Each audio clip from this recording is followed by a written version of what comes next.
aircraft was a trainer. As we've mentioned many times today, training aircraft often pressed into a light combat role.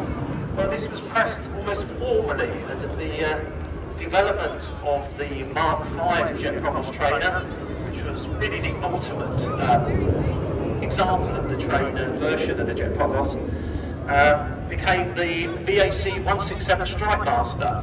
I think at the time the British Aircraft Corporation thought that their aircraft might have another version in it as a kind of light attack counter-insurgency, and so it proved. Yeah, a few countries were using jet propulsors in different marks as light attack aircraft. BAC had the idea of this bespoke version, aiming to sell it to countries that weren't able to afford to buy or to operate more expensive, complex, bespoke flight types. They also being sort of as advanced training. So they strengthened the airframe, they gave extra armor protection, fit an upgraded version of the Rolls-Royce Viper turbojet engine, and crucially 4 underwing weapons hardpoints, which can carry gun packs, bombs, drop tanks, and so forth. Which we will see demonstrated towards the end of this one. This is where we use up the pyrotechnics that were intended for the Army Air Corps roll demonstration. And sadly, for technical reasons, with the Apaches, we're not able to see today. So the Strikemasters will be showing us something of their original in-service role.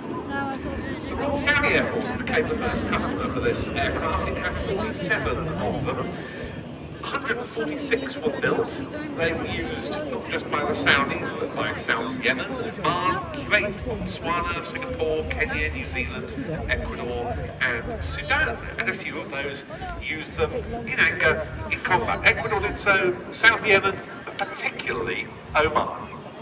Very nice little manoeuvre here, coming towards on the 45-degree line, and both doing a roll under in order to turn the rocket.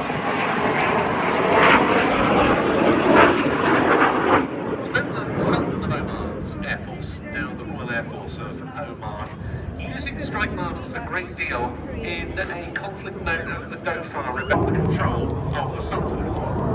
In combating those efforts, the Strikemaster proved a very effective weapon. It was a big step up in offensive capability for the Omani air arm, particularly compared with the piston engine Percival promised he replaced.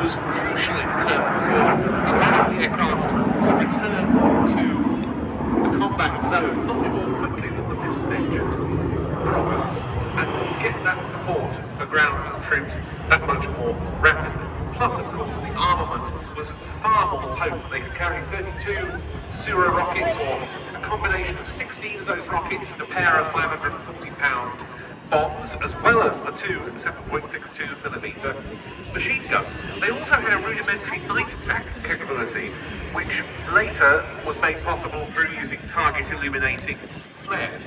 And there was the role as the show of force, very important in all sorts of conflicts over the years.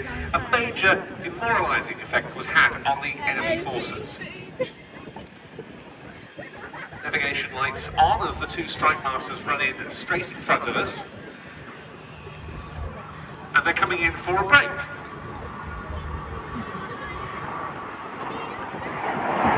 And indeed the deployment of Strikemasters during the Dhofar period, that story told so well in Roland White's book Stormfront. It really takes you into the cockpit. Indeed, I think 3 Strikemasters were lost during that action, about July 1972. Yes, they provided close air support with those light rockets and with the guns for strafing to forces which included elements of our own Special Air Service, the SAS. In appalling weather as well. This is not an all-weather aircraft. Now the two aircraft coming in opposition.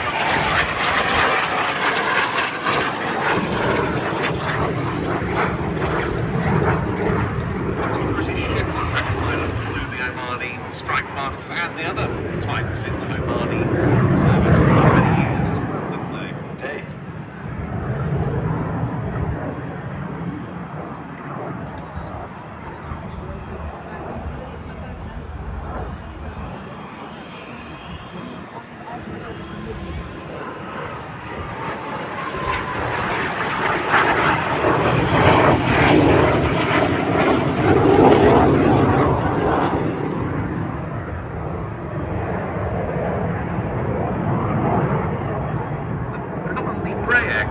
Is a Mark 82A, which was built as late as 1986 for the Omanis, and it's been on the British Civil Register since 2005. The camouflage one, an ex-Royal Saudi Air Force aircraft with a fuselage that was supplied to the Saudis as a Mark 80A, but wings from an Omani Mark 82A version, and those wings actually sustained some battle damage during the Battle of Mirbat.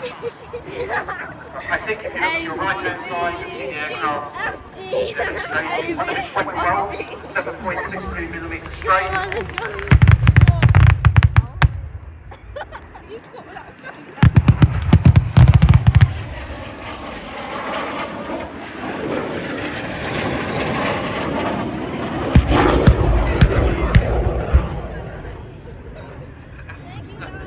Delayed action heavier weaponry there.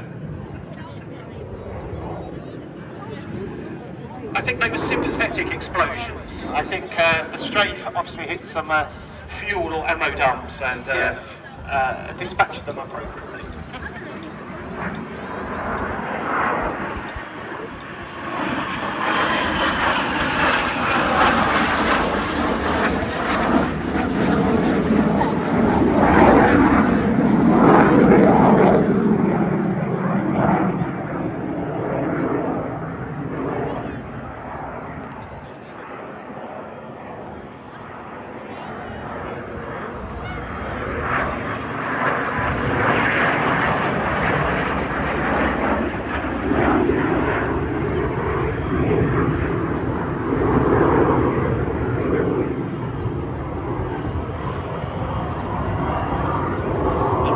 Ready for the loudest of the loud bangs that we have for you as they come towards the end of their display, because this is where we're going to shortly unleash the wall of fire.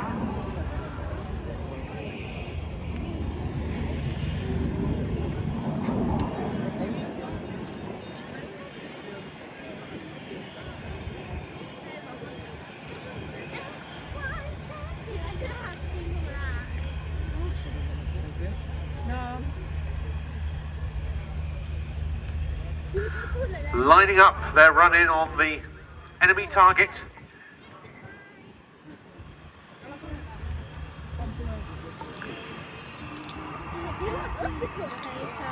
And as they pull up, they've delivered the coup de grace.